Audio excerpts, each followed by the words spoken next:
J'avais pas préparé, je pensais que c'était... Ça te Mais dérange comme pas? ça, microphone, non, Non, ça ça te va. dérange pas? Ok, Ça va aller. Donc en ce qui concerne ma présentation, je m'appelle Romuald, j'ai 35 ans, je suis le gérant de Fitness Boutique à Chalon-sur-Saône. Alors Fitness Boutique, c'est une enseigne nationale qui a à peu près 20 ans d'existence et on propose donc à nos clients du conseil et de la vente sur tout ce qui est nutrition sportive et ainsi que de l'équipement sportif pour la maison ou pour des professionnels derrière. Donc tapis de course, vélo, spinning, jusqu'au cage de CrossFit on peut avoir. Donc en ce qui concerne mon activité, donc je suis le gérant de la société Fitness Boutique implantée à Chalon-sur-Saône. Donc deux aspects sur cette activité, aussi bien donc tout l'aspect conseil et vente donc de produits de nutrition sportive et de matériel de sport, ainsi qu'un autre aspect, tout ce qui est gestion de société. Voilà, j'ai créé ma société, je suis franchisé de Fitness Boutique. On a à peu près la moitié des boutiques qui sont en franchise et l'autre moitié donc, qui sont en succursale. Et donc moi je suis franchisé de ma boutique. Donc ce qui fait que j'ai la double casquette entre la casquette de conseiller vendeur et ainsi que la casquette de dirigeant de société. En ce qui concerne les aspects méconnus de mon métier, donc outre la casquette conseiller vendeur de la boutique, il y a aussi tout ce qui est gestion des stocks, relations commerciales, démarchage client et aussi tout ce qui va être développement de la communication locale de la boutique. Donc locale sur la périphérie de Chalon, les alentours de Chalon. Donc toute la communication nationale est gérée par Fitness Boutique, le siège de Fitness Boutique. Et donc moi, je me charge aussi de développement de partenariats en local pour mon enseigne locale. Donc pour clôturer sur les aspects méconnus de notre métier, donc là on est plus sur ma casquette gérant de société, donc il va y avoir toutes les relations donc avec le comptable de la société, mais aussi tout ce qui va être achat de consommables, tout ce qui va être relation aussi commerciale avec les fournisseurs. Et voilà, ça englobe une casquette complète en fait de panel. On peut me voir à la boutique, mais derrière il y a aussi tout un travail, on va dire entre guillemets caché, qu'on a quand on est gérant d'une société également, peu importe la société qu'on gère. Alors, en ce qui concerne mon parcours professionnel et puis mon cursus universitaire, j'ai attaqué au tout départ dans le milieu de la communication. Donc j'ai été commercial et conseiller en communication pour différentes agences, que ce soit dans le domaine de la communication événementielle, communication web, communication média. Et à la suite de quoi, j'ai repris mes études pour arriver dans le milieu des ressources humaines, donc domaine dans lequel j'ai évolué pendant plusieurs années. Je suis même parti à l'étranger pendant plusieurs années également. Et en fait, c'est au Canada, quand je suis arrivé au Canada, j'avais fait un PVT d'1 an au Canada. Et quand je suis arrivé au Canada, donc j'étais vendeur dans différentes boutiques, dont une boutique de nutrition, une enseigne nationale canadienne.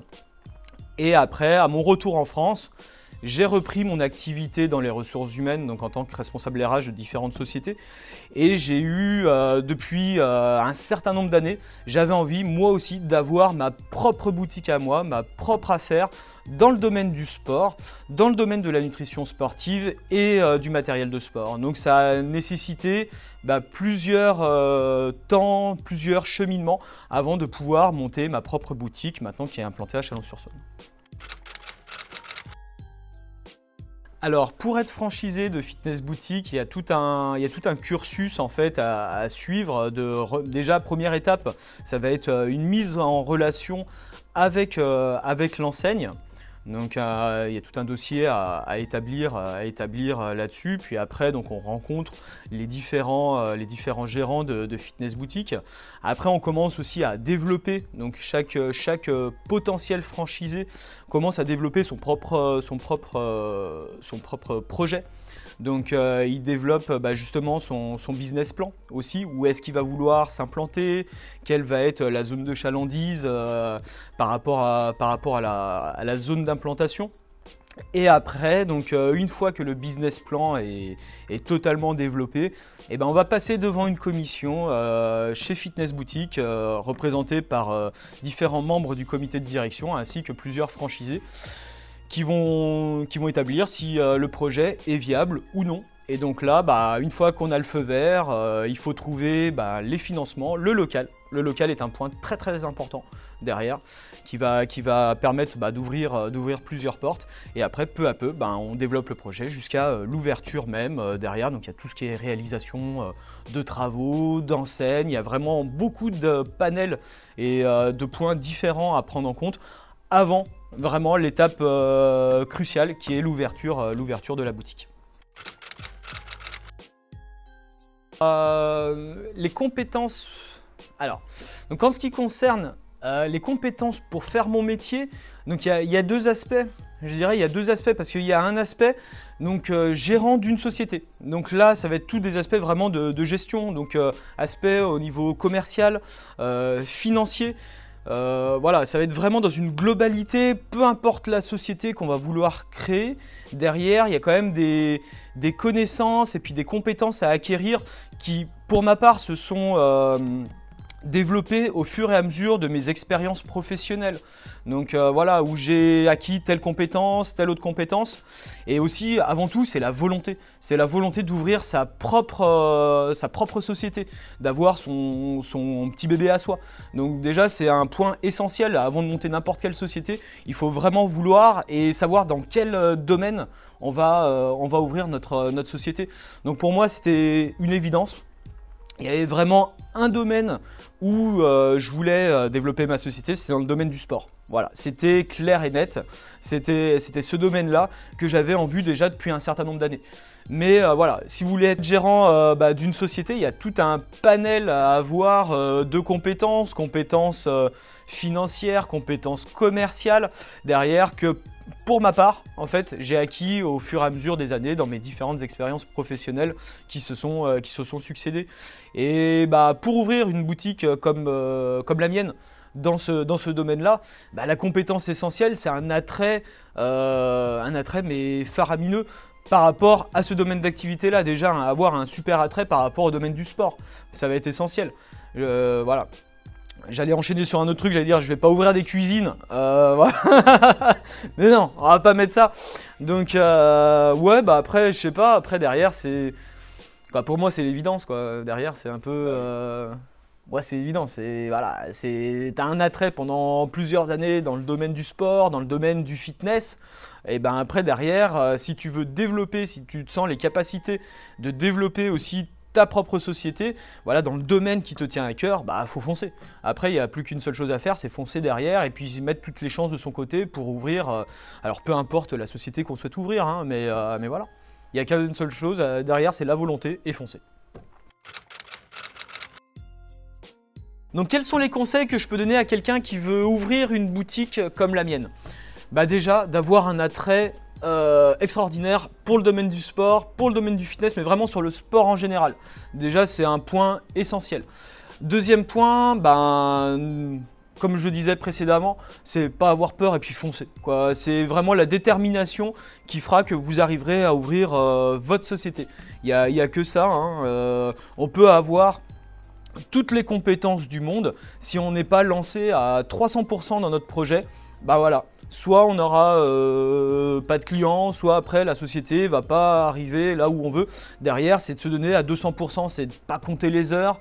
Moi, je pourrais même pas vous dire combien d'heures je fais par semaine. Honnêtement, j'en sais absolument rien. Donc, à savoir que ma boutique, elle est ouverte de 10h à 19h avec une petite pause le midi. Mais qu'après, les soirs, très souvent, les soirs, je vais monter des machines chez des clients. Ou ça peut être également les dimanches, donc en travaillant 6 jours sur 7. Des vacances, pour l'instant, je connais pas. Donc, ça fait seulement un peu plus d'1 an que j'ai ouvert ma boutique. Mais voilà, c'est de se donner à 300%. Derrière, vous ouvrez votre société, c'est votre projet. Il a mûri dans votre esprit pendant plusieurs années, plusieurs mois, plusieurs années. Enfin, voilà, il se concrétise. Derrière, voilà, il n'y a qu'une seule chose, c'est de foncer et de mettre toutes les chances de son côté pour pouvoir faire en sorte que ça fonctionne. Derrière, il n'y a aucune raison pour laquelle ça ne fonctionnerait pas si derrière, vous êtes vraiment à à 1000%, quoi. Il n'y a pas de demi-mesure. On est là j'allais dire jour et nuit, on est là tout le temps, malade ou pas malade. Derrière, on est là, voilà, le smile, le sourire, et puis voilà, puis on accueille nos clients, et puis voilà, c'est comme ça que fonctionne après même tout type de société. Pas uniquement la mienne, mais vraiment tout type de société au quotidien, que vous ayez des salariés ou non avec vous. Voilà. Alors, combien peut espérer une personne qui évolue dans le même domaine que moi? C'est vraiment Alors, je ne veux pas jouer les langues de bois ou des choses comme ça, mais c'est vraiment très difficile à estimer. Pourquoi? Parce que ça va vraiment dépendre du chiffre d'affaires que vous allez faire, ni plus ni moins. Si vous vendez bien, si votre boutique fonctionne, si vos clients reviennent, déjà, le but principal, c'est que vos clients soient satisfaits. Déjà, c'est vraiment la première étape, c'est vraiment que vos clients soient satisfaits, que ce soit de votre boutique, de l'univers, de l'atmosphère, et puis aussi soient satisfaits des conseils, et ça c'est essentiel, et c'est vraiment satisfait des conseils que vous pouvez prodiguer à vos clients. Donc déjà c'est un des points essentiels, et si déjà vous avez ça, votre boutique elle va peu à peu augmenter, et après derrière combien espérer gagner? C'est la question un petit peu piège. Pourquoi? Parce que vous avez beaucoup de charges externes qu'on ne voit pas, donc à savoir un local, à savoir des charges fixes, à savoir des emprunts remboursés.